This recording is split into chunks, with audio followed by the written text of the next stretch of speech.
आज का जो हमारा विषय है वो है परमेश्वर के वचन की सामर्थ। आइए हम प्रभु के वचन में चलते हैं। निकालिए पहला पतरस की किताब, इसका 2 अध्याय और इसका 2 पद।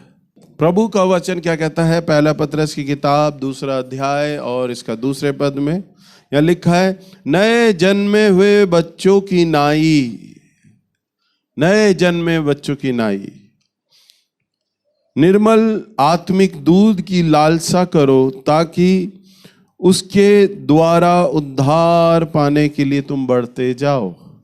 हालेलुया। वचन में लिखा है नए जन्मे हुए बच्चे की नाई, न्यू बॉर्न बेबी, जैसे पहले दिन का बच्चा, 1 हफ्ते का बच्चा, 1 महीने का बच्चा, उसे हम नवजात शिशु कहते हैं। उसे क्या कहते हैं हम लोग?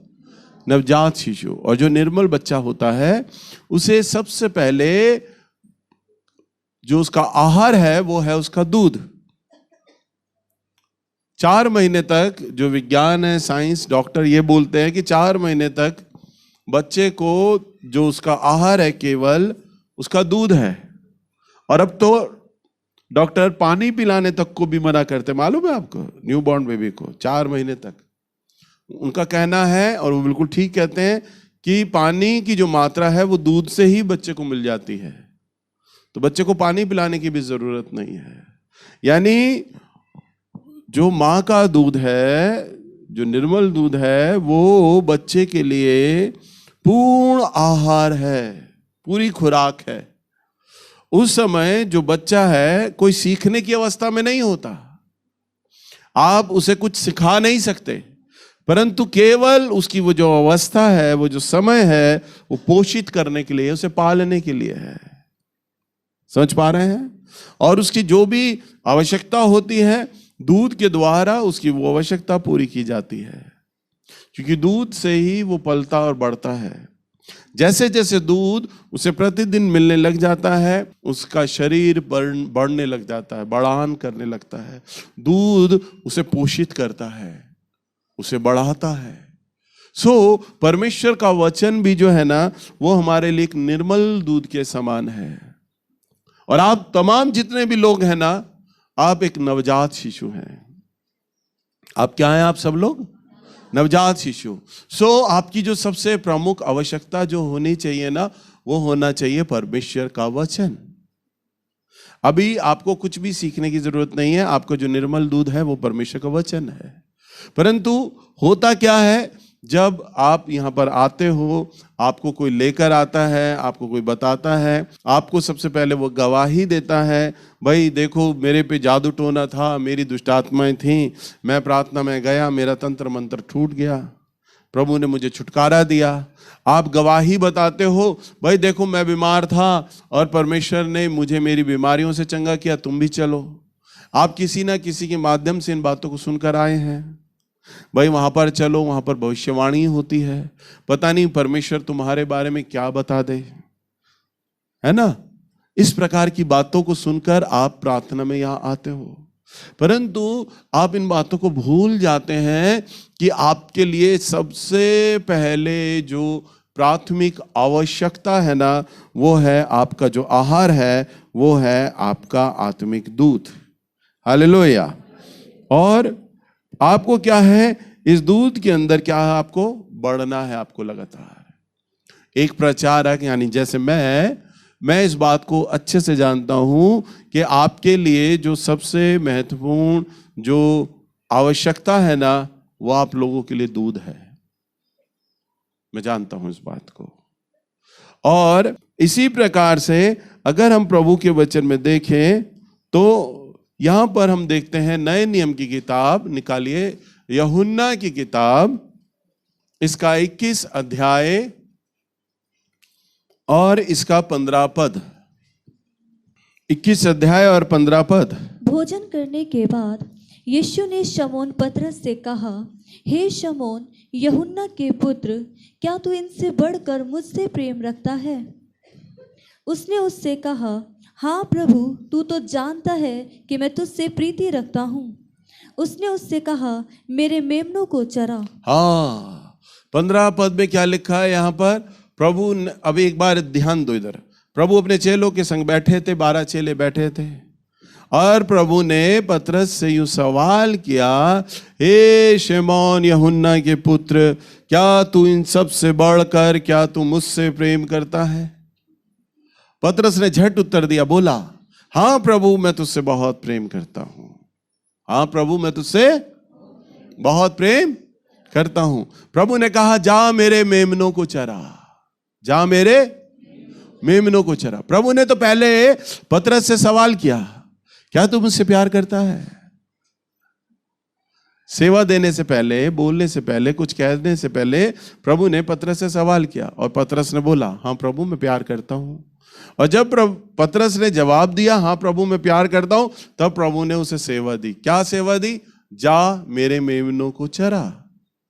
मेमना कौन? मेमना मालूम है कौन होता है? भेड़ का बच्चा। मेमना कौन? भेड़ का बच्चा। अब जो भेड़ है, आप सभी जानते हो, भेड़ एक अडल्ट है, जवान है, परंतु जब वो एक नवजात शिशु को जन्म देती है, बच्चे को जन्म देती है, तो वो मेमना होता है। वो अभी ठीक से अपने पैरों पे खड़ा भी नहीं हो पाता है, ठीक से वो घास चर भी नहीं पाता है। परंतु चरवाहा, मैं जब छोटा था ना, हमारे ढका गांव में, तब चरवाहे आया करते थे, और उनके पास से 200, 500 भेड़ें हुआ करती थी, और तब वो पेड़ों को, वो उन घासों को चराया करते थे। तो जब मैं इन बातों को देखता था, तब मैं एक मनोरंजन के कारण देखता था कि गडरिया किस तरह से भेड़ों को खिला रहा है, चला रहा है। परंतु आज मुझे वो वचन में वो बातें सिखाने का मौका मिलता है। तब जो चरवाहा होता था ना, वो क्या करता था? नरम नरम डालियों को काटता था। वो सारी डालियों को नहीं काटता था। उनके पास एक लंबा बांस होता था, और लंबे बांस के आगे दराती बंदी होती थी, और उससे वो तोड़ता था डालियां, कोमल कोमल डालियां तोड़ता था।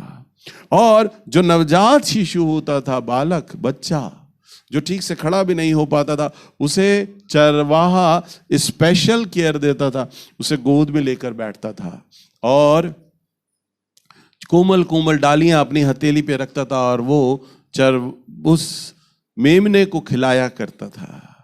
खिलाने के बाद वो जो चरवाहा होता, तो मैं सारी बातें देखता था। आज देखो सिखा पा रहा हूं, क्योंकि मैंने देखी है। अब तो यहाँ पे गडरिये ही नहीं दिखते, चरवाहे ही नहीं दिखते भेड़ों को चराते हुए।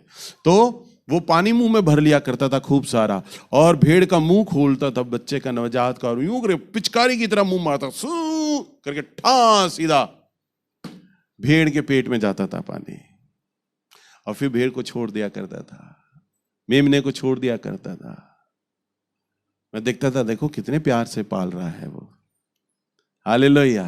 अगर वो सारे उस नवजात बच्चे को, अगर वो सारी भेड़ों के साथ छोड़ देगा ना, तो सारी भेड़ें उसे कुचल देंगी, दबा देंगी, और उसे खाने को नहीं मिल पाएगा। बेचारा चारों तरफ गोल गोल घूमता रहेगा, क्योंकि सारी क्या है, जवान भेड़ें हैं, अडल्ट हैं, वो सब खा रही हैं, परंतु जो मेमना है उसे खाना नहीं मिल पा रहा। परंतु चरवाहा जब भेड़ों को चलाता था, तो उस मेमने को अपनी गोद में उठा लिया करता था, परंतु जवान भेड़ों को तो केवल हाँकता था अपनी आवाज़ से। परंतु चरवाहे जो होता था ना, मेमने को अपनी गोद में उठाकर चलता था। उसे मालूम था ये सड़क पे भी नहीं चल सकती, इसे चोट लग जाएगी। हालेलुया। तो मेमने को तो बहुत केयर दी जाती है। जब हम भी इंसान हैं, हमारा भी जब बच्चा होता है, उससे देखो हम कितनी केयर देते हैं। बच्चा अपनी कोई भी आवश्यकता हो, कोई भी दिक्कत हो, तो रो के जाहिर करता है। बस गीला हो जाए तो रोएगा, पॉटी कर देगा तो रोएगा, भूखा होगा तो रोएगा, गर्मी लगेगी तो रोएगा, कोई चींटी काट लेगी, मट्टी काटेगी तो रोएगा, उसने रोना ही है। और जो पालने वाली माँ या बाप होता है, उसे पता होता है कि मेरा बच्चा अब क्यों रो रहा है। हालेलुया। क्योंकि वो उसकी आवश्यकता जानता है। परंतु जैसे जैसे बच्चा धीरे धीरे बड़ा होता है, अब 2 महीने का हुआ, 3 महीने का हुआ, 4 महीने का हुआ, 6 महीने का हुआ, और 7 और 8 महीने का, अब बच्चा क्या होता है, धीरे धीरे घुटने पे चलने लग जाता है। अब बच्चा जो अभी तक आराम से बिस्तर पर बिछौने पे पड़ा रहता था, अब वो बच्चा चलने लग गया। कभी कूड़े का डब्बा गिराएगा, कभी प्लेट गिरा देगा, कभी पानी का भरा गिलास गिरा देगा, ऐसे करता है बच्चा। धीरे धीरे वो चलने लग जाता। अब माँ बाप का ध्यान है ना उस पे, सब धीरे धीरे हटने लगा है। क्यों? क्योंकि अब बच्चा सियाना हो रहा है, बड़ा हो रहा है। हालेलुया। अब मेरे बच्चे, तीनों बच्चे बड़े हो गए हैं, सियाने हो गए हैं।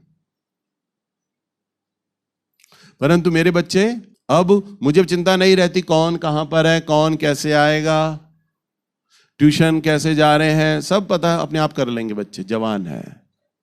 परंतु मुझे याद है जब मेरा पहला बच्चा था, पहला लड़का था, जब मैं इस घर में रहा करता था और जब मैं प्रचार से रात के समय आता था 11:30-12 बजे, तब चुपचाप से मैं दरवाजा बाहर का यही मेन गेट खोलता था, साइकिल अंदर करता था, शोर नहीं करता था, धीरे से साइकिल खड़ा करता था।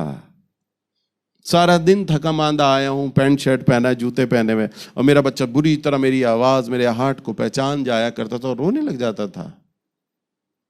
तब मैं उसे गोद में लेता था, तब मैं ना कपड़े उतार पाता था, ना मैं जूते उतार पाता था, कि रोए जा रहा, क्योंकि सारे दिन से मैं बाहर होता था। तब वो व्याकुल होता था कि मेरा बाप मुझे प्यार करे, मुझे लाड़ करे, मुझे गोद में ले ले, तो वो रोता था। तब मैं उसे चुप कराता रहता और मैं इधर बाहर गली में घूमता था उसे लेके। रात के समय मुझे भूख लग रही होती थी, परंतु मैं उसे लेके घूमता था, और जब वो चुप हो जाता था, शांत हो जाता था, मैं उसे लाड़ करता था, उसके पेट पे अपना सर रगड़ता था, उसके मुंह पे सर रगड़ता था, उसे तसल्ली हो जाती थी बाप ने लाड़ किया है। फिर मैं उसे गोद में ले आता था और गोद में ही रखे रखे इधर एक हाथ पे लेटाए लेटाए मैं खाना खाता रहता था। हालेलुया। मेरा भी उसे उतारने का मन नहीं करता था, क्योंकि सारे दिन के बाद मुझे अब देखने को से मिला है। बच्चे को तो बहुत केयर की जरूरत होती है, मेमना होता है। प्रभु ने अपने पतरस को अपने सवाल किया, क्या तू मुझसे प्यार करता है इन सब से बढ़कर, बीवी से, बच्चों से, परिवार से बढ़कर, अपने इन 12 चेलों से बढ़कर, क्या तू मुझसे प्यार करता है? पतरस ने कहा, प्रभु मैं प्यार करता हूं। प्रभु ने बोला, जा मेरे मेमनों को क्या कर, चरा। मेमनों का मतलब जानवर वाला मेमना नहीं, जो मेमने की तरह वो रखते हैं, स्वभाव रखते हैं। अभी आप सभी मेमने हो, अभी आप सब लोगों की आवश्यकता है, अभी आप सब लोग बच्चा बुद्धि हो। आपको लगता होगा हम बहुत सियाने हैं वचन में, परंतु नहीं। अभी मैंने ये किताबों का आपके सामने अनाउंस किया है। क्यों किया है? इसीलिए नहीं कि बहुत ज्यादा बिक जाएंगी तो मैं बहुत ज्यादा पैसे वाला हो जाऊंगा, नहीं, परंतु मुझे मालूम है परमेश्वर का वचन हम क्या सीख रहे हैं, आत्मिक दूध है। परमेश्वर का वचन क्या है? तो ये आत्मिक दूध है, ये वचन है। और आपके हाथों में भी जो बाइबल है वो भी परमेश्वर का वचन है। जब आप इसको पढ़ोगे, जानोगे, सुनोगे, तो आप इसको अपने आप को पोषित कर रहे हो, अपने आप को पोष रहे हो, और ये आपकी खुराक है जो आपको बढ़ा रही है। हालेलुया। ये आपको क्या कर रही है? बढ़ा रही है, और आप पोषित किए जा रहे हो। आपका आत्मिक उन्नति, आपके जीवन का तरक्की वचन के आधार पर है, आप बढ़ रहे हो इसमें। हालेलुया। आज मैं आपके सामने प्रभु का वचन प्रचार करता हूं।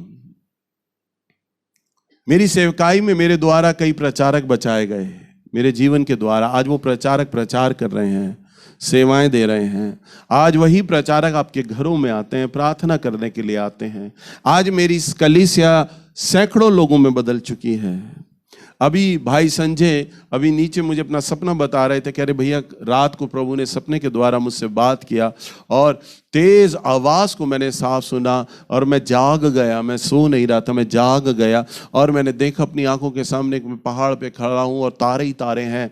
और मैंने प्रभु से सवाल किया, प्रभु मेरे आत्मिक पिता को आप कब अपनी सेवा के लिए और इस्तेमाल करोगे? उन्होंने कहा इन तारों को क्या तू गिन सकता है? उन्होंने कहा नहीं प्रभु, ये तो असंख्य हैं। प्रभु ने कहा इतने ही तारों के समान तेरे आत्मिक पिता को लोग जानेंगे। हालेलुया। यानी असंख्य लोगों तक परमेश्वर मुझे ले जाएगा। मेरी सेवा, मेरी इस सेवकाई को, इस वर्ड इन एक्शन सेवकाई को लेकर जाएगा। परंतु आपको क्या ज्ञात है, आपको मालूम है, क्या मैं आसानी से बचा लिया गया? मैं आसानी से प्रभु में आ गया? क्या मैं या मेरा परिवार प्रभु में आसानी से आ गए? हम लोग क्या मैं आसानी से आ गया सेवा करने के लिए? नहीं। हमारे पीछे एक नहीं कई व्यक्तियों का हाथ था जो वे प्रभु में खींच के लाए।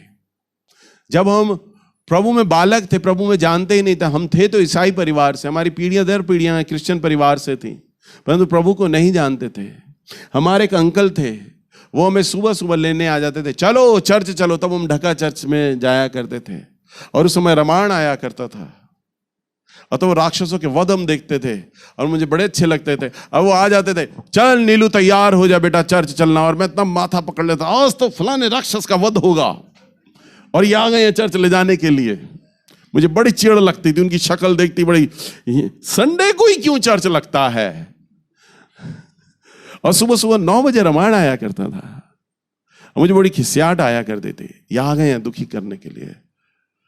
तब वो कहते थे, अरे नीलू तू पागल हो गया, तुझे बाइबल पढ़ना चाहिए, तू तो बैठ के रामायण देख रहा है। मैंने कहा क्या वो इतनी अच्छी बातें हैं। और तब वो मुझे खींच के जबरदस्ती ले जाया करते थे चर्च, और मैं उनके आके बहाने बनाता था, अंकल मेरी पैंट प्रेस नहीं है, मेरी ड्रेस प्रेस नहीं है, कोई कपड़ा प्रेस नहीं किया। उन्होंने कहा तू, मैं बैठा हूं, तू फटाफट प्रेस कर। फिर मैं कहता था, अंकल मेरे जूते भी पॉलिश नहीं है, जूते भी खराब हो रहे हैं, फट रहे हैं। उन्होंने कहा जैसे भी जूते तू चल, और जबरदस्ती मुझे ले जाते थे। अब तो नाटकों में रिकैप भी आता है, संडे को क्या आया था तो मंडे को आ जाता है, तब तो एक ही बार आता था, वन टाइम। बड़ा दुख होता था, इस संडे तो निकल ही गया इनके चर्च के चक्कर में। और उन्होंने मुझे पादरी साहब से मिला दिया। उन्होंने कहा, पादरी साहब ये परिवार बेंजामिन फैमिली हमारे ढका चर्च का सबसे पुराना फैमिली है, और यही परिवार प्रभु में नहीं है, और यही चर्च नहीं आता। पादरी साहब से मिला दिए। पादरी साहब ने कहा अच्छा, और मुझे पादरी साहब भी अच्छे नहीं लग रहे थे। हालेलुया। तब वो पादरी साहब हमारे घर में आ जाते सुबह सुबह 10 बजे, 4-4, 5-5 घंटे बैठ के बाइबल पढ़ाते, परमेश्वर के दासों की कहानियां सुनाते, गवाहियां सुनाते, अपने जीवन की गवाहियां सुनाते, बाइबल के पद बताते, और हम तीनों बहन भाई उनके जाने का इंतजार करते, ये कब जाएंगे। हम उन्हें चाय भी नहीं पूछते, सच्ची हम चाय भी नहीं पूछते थे कि चाय पिलाने बैठ गए तो चाय पीने के बैठे, ये बिस्कुट नमकीन खाएंगे, चाय पियेंगे तो और आधा घंटा लगाएंगे, हम चाय भी नहीं पूछते थे। हालेलुया। बड़ा मन रोता था, ये क्यों आ गए खामा खा। हम आपस में तीनों बहन भाई उनके जाने के बाद पीठ पीछे बोलते थे, इन पादरी साहब को और कोई चर्च में और कोई परिवार नहीं दिखाई देता, केवल हमारा ही बेंजामिन फैमिली दिख रहा है, इन्हें और कोई, इतने सारे लोग आते हैं चर्च में, इन्हें और कोई नहीं दिखाई देता, जब देखो मुंह उठाए हमारे ही घर में आ जाएंगे ये। हम ऐसे बात किया करते थे। परंतु उनकी कई हफ्तों की मेहनत हम पर रंग लाने लगी। आते रहे, प्रभु का वचन देते रहे, हमें बोलते रहे, सिखाते रहे। हम तो उस निर्मल बच्चों के समान थे, हम खाना ही नहीं लेना चाहते थे। एक माँ जब अपने बच्चे को खाना खिलाती है तो बच्चे का तो दिमाग खेल में होता है, पर माँ क्या करती है, थोड़ा सा दाल चावल, थोड़ा सा खाना, कटोरी लेके उसके पीछे पीछे घूमती रहती है, ले बेटा खा ले, ले बेटा खा ले। बच्चे का ध्यान खेल में लगा रहता है, खिलौने खेल रहा है, घोड़े पे चल रहा है। वो कहता है मैंने खाना नहीं खाता, वो कहती है अच्छा ले ले बेटा पापा के नाम पे खा ले, और खिला देती है। हाँ, और बच्चा कहता है ठीक है पापा के नाम पे खा लूँ। अच्छा मेरे से प्यार करता है ना, हाँ करता हूँ, मेरे नाम पे खा ले, चल तेरे नाम पे भी। अच्छा बड़े वाले भाई के नाम पे खा ले, बबलू के नाम पे ले, अब मुन्नी के नाम पे। अब पूरा परिवार तो निपट गया, अब ये कटोरी बची हुई है। वो कहती है अच्छा दादा के नाम पे नहीं खाएगा, नहीं खाना मैंने नहीं, खा दादा के नाम पे, दादी के नाम पे, नाना के नाम, सारे तमाम कुंबे तक चले जाते हैं। शुक्र है डोंगा भर के नहीं खिलाते, नहीं तो पड़ोसियों पे भी चले जाएं। हालेलुया। परंतु माँ बाप को मालूम है कि मेरी औलाद के लिए, मेरे नवजात बच्चे के लिए खाना कितना जरूरी है, पर बच्चे को खाने का कोई वैल्यू नहीं। कई माँ बाप मेरे सामने बच्चों को लेकर आते हैं नीचे प्रार्थना कराने, अच्छे बच्चे हैं, अच्छे हेल्दी हैं, तो भी भैया कुछ खाता ही नहीं, रोटियां ही नहीं लग रही, प्रार्थना करो खाए। मैं सोचता हूं ये माँ का दर्शन क्या है कि अपने बच्चे को पूरा गोल बनाना चाहती है। अच्छा भला हेल्थ है पर नहीं खाता नहीं है ये। हालेलुया। हर माँ बाप को चिंता है मेरा बच्चा खाए, हेल्दी बने। ऐसी एक प्रचारक, एक पास्टर को ये चिंता रहती है मेरे ये नवजात बच्चे आत्मिक दूध पिए और वचन में बढ़ जाएं। हालेलुया। समझ पा रहे हैं आप लोग? आपके घर में कई बार आपके मन में यह सवाल आता होगा, फलाना फलाना एरिया का प्रचारक बार बार हमारे ही घर में क्यों आ जाते हैं? और फिर आप सोचते हो कि चलो आ ही गए तो 50-100 रुपया लिफाफे में डाल के दे दो, यही इसीलिए तो आए होंगे। परंतु नहीं, वो आपके 50 और 100 रुपए के लिए नहीं आए, परंतु प्रभु यीशु मसीह ने तो पतरस से यूं सवाल किया था, क्या तू मुझसे प्रेम करता है? उसने कहा हाँ प्रभु मैं प्रेम करता हूं। तो जा, अगर तू मुझसे प्रेम करता है तो मेरे मेमनों को चला। ये ध्यान रखो, अभी जो आप आ रहे हो ना, अभी आप अपनी आशीषों के लिए आ रहे हो, अभी चंगाई के लिए आ रहे हो। और जिस दिन तुम प्रभु से प्रेम करने लग जाओगे, जिस दिन तुम प्रभु से प्रेम करने लग जाओगे, तुम्हारे अंदर ये गुण खुद ब खुद आएगा कि तुम प्रभु के मेमनों को चराने लग जाओगे अपने आप। हालेलुया। प्रभु ने आपके लिए जो किया वो लोगों को बताने लग जाओगे। आपके मन में खुद इस बात की चिंता होगी, फलाना मेरा वो रिश्तेदार, फलाना मेरा वो पड़ोसी, फलाना वो परिवार प्रभु को अभी नहीं जानता है, मुझे जनवाना है, मुझे जाना है उसके घर में बार बार। अगर आप घर में किसी के जाओ और आपको कोई चिढ़ा दे तो आप नहीं जाओगे।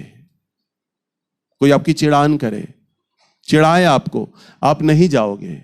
परंतु मैं जाता था क्योंकि मुझे मालूम था वो परिवार को जरूरत है प्रभु की, क्योंकि मैं एक पिता का हृदय रखता था।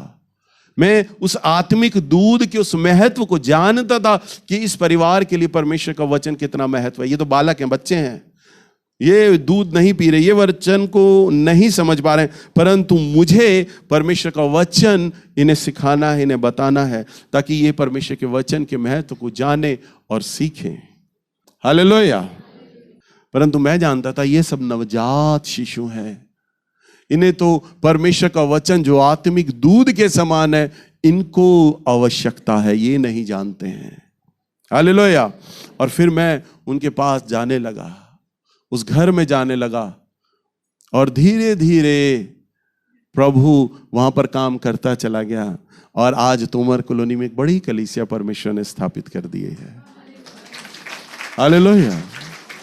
ऐसे ही संगम विहार, झोड़ोदा, भलसवा, आजादपुर, जहांगीरपुर, हर जगह मैं इसी प्रकार से जाता रहा। परमेश्वर ने मेरे हृदय में उस बात को डाला था, वही बातें मैंने अपने प्रचारकों को सिखाई और समझाई हैं।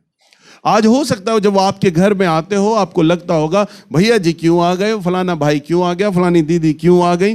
वो इसलिए आते हैं क्योंकि परमेश्वर ने उनके जीवन में भी कार्य किया है, उनको भी बचाया है, क्योंकि अब वो मसीह से प्रेम करते हैं। सो मसीह से जो प्रेम करता है ना, उसके मन में ये बोझ आ जाता है कि वो दूसरों को प्रभु के बारे में बताने लग जाता है। हालेलुया। और तब वो कोई औपचारिकता नहीं करता, कोई फॉर्मेलिटी नहीं करता, उसे बोझ होता है। क्योंकि तभी प्रभु ने पतरस से सवाल किया था पहले, क्या तू मुझसे प्रेम करता है? उसने कहा हाँ प्रभु, मैं आपसे प्रेम करता हूं। प्रभु ने कहा जा मेरे मेमनों को चरा। जब तू मेरे मेमनों को चराएगा तब ये लोग जानेंगे मेरे बारे में। हालेलुया। सो तुझे मेरे मेमनों को क्या करना है? चराना है। हालेलुया।